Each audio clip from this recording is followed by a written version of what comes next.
Felicity from GetYourRockOut, here with a couple of the guys from Snakecharmer. How are you today? Hi Felicity, we're good. We're looking forward to playing in a couple of hours' time and rocking out, as they say. How are you doing? Are we good? We're pretty good, yeah. It's kind of an early gig, this. I think we're on at 4:20 in the afternoon, which is, a little bit early, but that's fine. We're okay, it gives us longer to have a beer afterwards, so... This is very true. And, of course, with it being winter, it's actually dark at 4:20, and so it's going to feel like a nighttime gig, which is...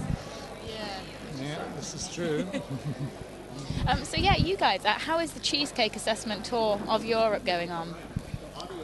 Has it been disappointing all round? Cheesecake Assessment. No, we do sporadic gigs. We haven't managed to get Snakecharmer to Europe yet, and it's only been round Britain so far. But next year, who knows? We're certainly doing more shows next week. Next year. One show next week. And hopefully doing a second album. Oh, fantastic. But that's in the very early stages at the moment.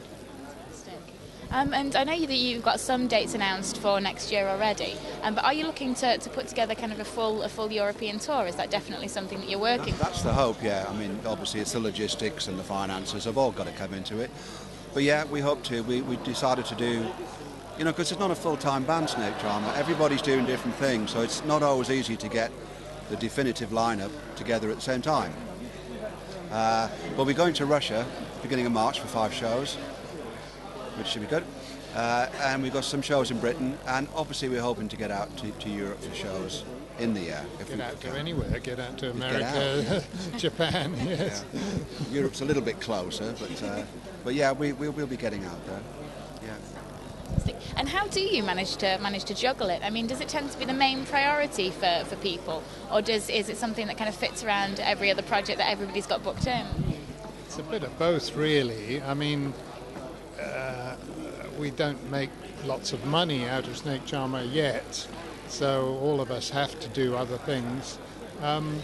But in terms of what we want to be our priority, this definitely is our main thing. It's kind of chicken and the egg, really.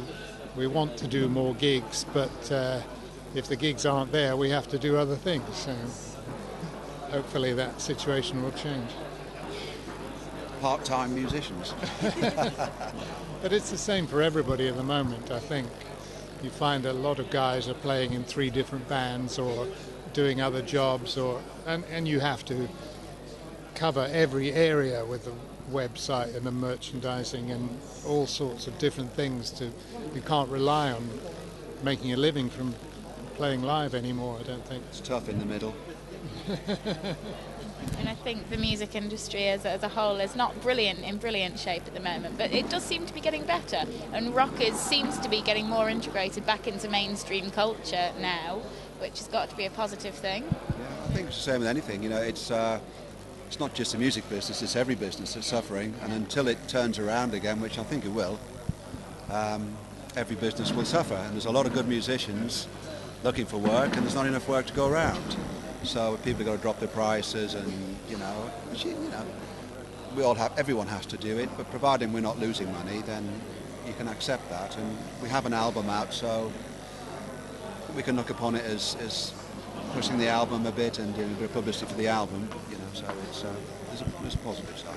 Yeah, I mean, it's not just Britain, obviously. I mean, if every country in Europe was doing great and they had loads of money to spare, then we'd probably be more likely to go out there on tour. Yeah. But they're having great problems as well, so there isn't a spare cash.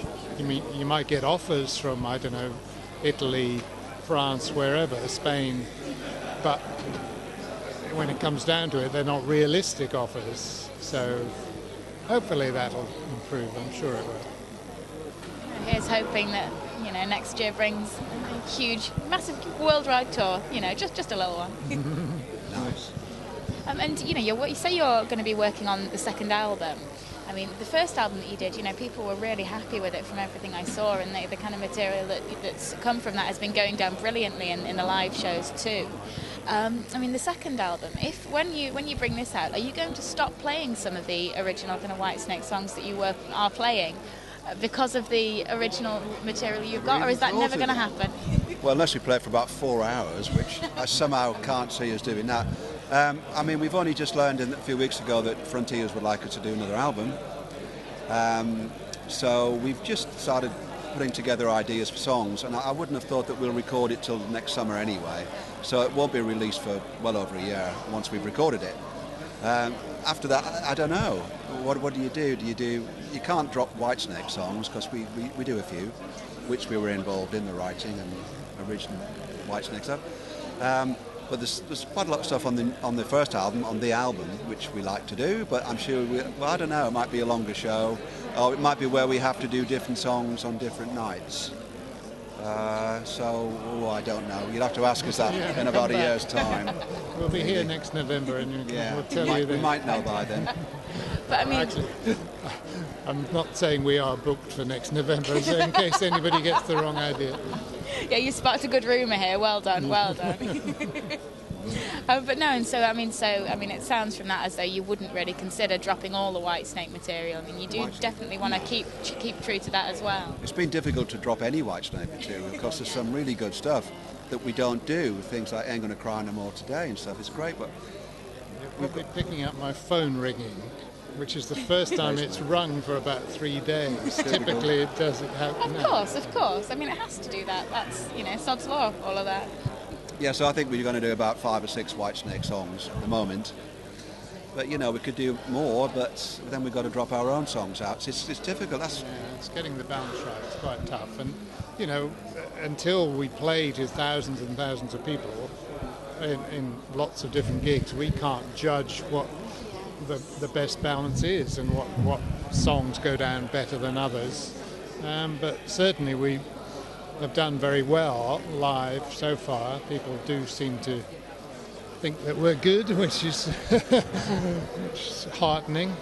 But we want to keep doing new songs, because that's where we're at now. I'm not saying that they're as good or as better than the original stuff, but I don't know.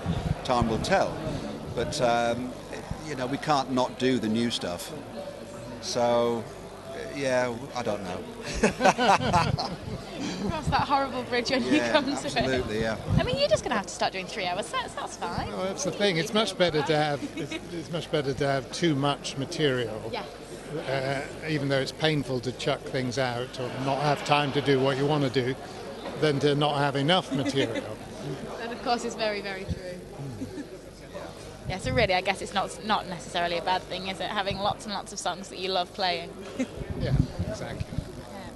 And I mean, when it comes to the live shows that you're doing, do you find that people are starting, to kind of hear more about the original material that you've done and are coming more for that than for the Whitesnake songs, or is it more the other? It never fails to go down well, does it?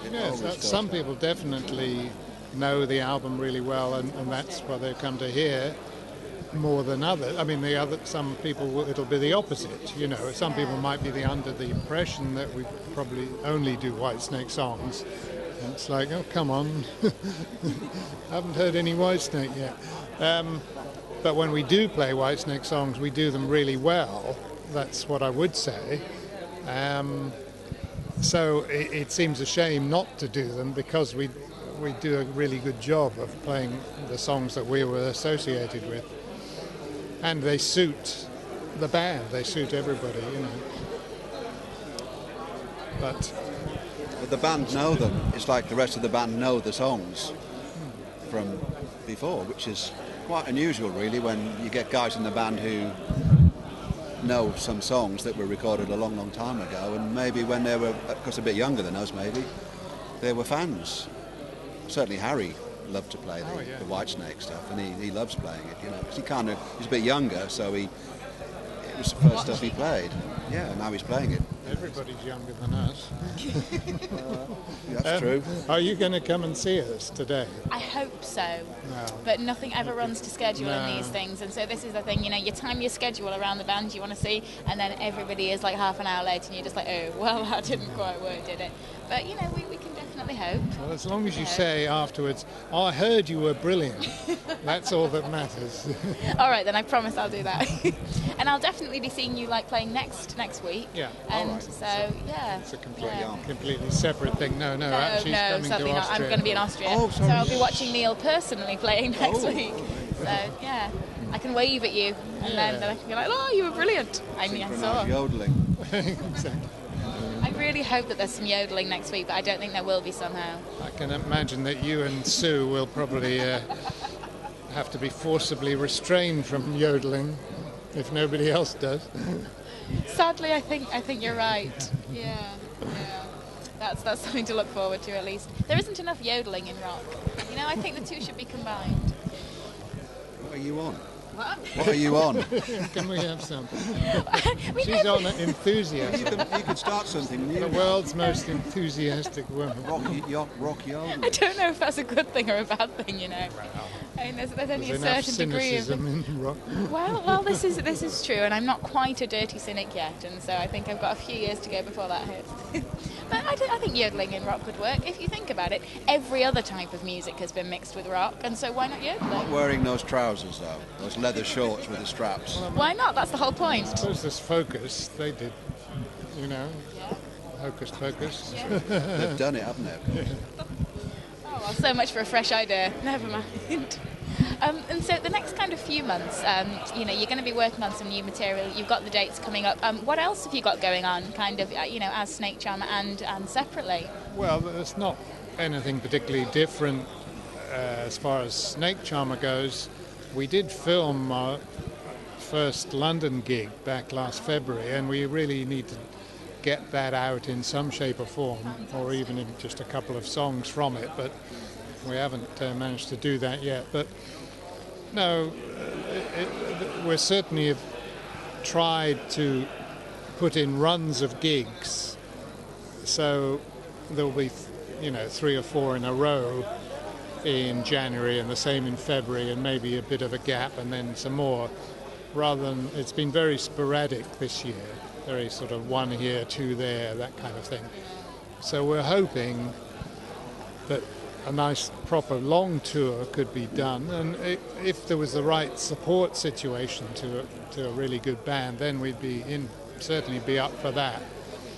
But everybody wants to get on those tours, and sometimes it's down to how much you can pay the headline You artist. could work every night for nothing, but Yeah. we can't do that, It's unfortunate. Well, it's worth holding out for the ones that do pay rather than.